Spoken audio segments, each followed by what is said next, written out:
aux jeunes chrétiens, aux jeunes peut-être qui ne sont pas encore baptisés, mais qui ont un jour expérimenté les choses de Dieu, qui ont pris des décisions, qui ont levé leurs mains dans des réunions, qui ont fait une expérience avec Dieu, qui ont été touchés et qui ont dit: Seigneur, je vais te suivre maintenant. Seigneur, je vais t'aimer. Seigneur, je vais être un chrétien. Seigneur, je vais marcher pour toi. Mais, on est ensemble quelques minutes, mais la difficulté est arrivée. Vous savez ce que j'ai sur mon cœur pour vous ce soir, en particulier pour les jeunes, mais pour tout le monde? C'est que parfois, mes amis, on est trompés par un faux évangile. On vient dans ces réunions où on nous présente l'évangile à l'eau de rose, où on nous dit: qui c'est qui veut être chrétien? Qui c'est qui veut le bonheur? Qui c'est qui veut la paix? Qui c'est qui veut la joie? Qui c'est qui veut une vie réussie, un bon mariage, un bon foyer? Qui c'est qui veut une belle avenir? Qui lève sa main, Jésus va te bénir. Mais Zinda, les petits jeunes, et puis même les plus vieux, ben, ils lèvent leurs mains. Ben moi, qui c'est qui veut pas le bonheur? Qui c'est qui veut pas être heureux? Qui c'est qui veut pas une réussite matérielle? Qui c'est qui veut pas aller au ciel? Alors tout le monde lève la main, et puis on compte. Dieu t'a vu, Dieu t'a vu, Dieu t'a vu, Dieu t'a vu. Et puis il y a 50 mains qui sont levées, on fait des baptêmes, on fait une belle fête, on fait des beaux gâteaux, et on dit gloire à Dieu. La mission est terminée, on a fait 50 baptêmes. Des jeunes se sont engagés, des plus vieux se sont engagés. Mais dans quoi se sont-ils engagés? Ils se sont engagés dans un faux évangile. On leur a laissé croire que tout irait bien, que tout serait rose, que tout serait facile, que tout allait s'arranger.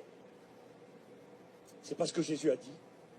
Jésus a dit: celui qui veut me suivre, qu'il renonce à lui-même, qu'il se charge de sa croix. Et vous savez, c'est quoi quelqu'un qui se charge de sa croix? Quelqu'un qui se charge de sa croix, c'est un condamné à mort. Un condamné à mort. Quelqu'un qui se charge de sa croix, il fait plus ce qu'il veut. Jésus va dire un jour à l'apôtre Pierre: écoute Pierre, quand tu seras vieux, il voulait suivre Jésus, écoute, il dit: non, quand tu seras vieux, un autre te mènera là où tu ne voudras pas aller. Et il est écrit, par ces mots, Jésus indiquait de quel moyen et par quelle mort Pierre glorifierait le Seigneur. Un autre te mènera là où tu ne veux pas aller. Et il annonçait par là que Pierre glorifierait le Seigneur quand il serait vieux, par une mort en martyr sur une croix crucifiée. Un crucifié ne va pas où il veut. Un crucifié ne fait pas ce qu'il veut. Quelqu'un qui porte sa croix ne va pas où il veut. Et puis quand on a compris cela, on a compris plein de choses. On a trompé parfois. Bon, volontairement ou pas, je ne pense pas que c'est volontaire. Et puis c'est vrai, ne me faites pas dire ce que je n'ai pas dit. En Christ, il y a du bonheur, c'est vrai. La joie du salut. Quand on le rencontre, cette joie à vos chairs. Quand on le rencontre, l'amour de Dieu qui est déversé dans nos cœurs par le Saint-Esprit, ça vaut cher. La paix de Dieu qui surpasse toute intelligence, ça existe et c'est vrai.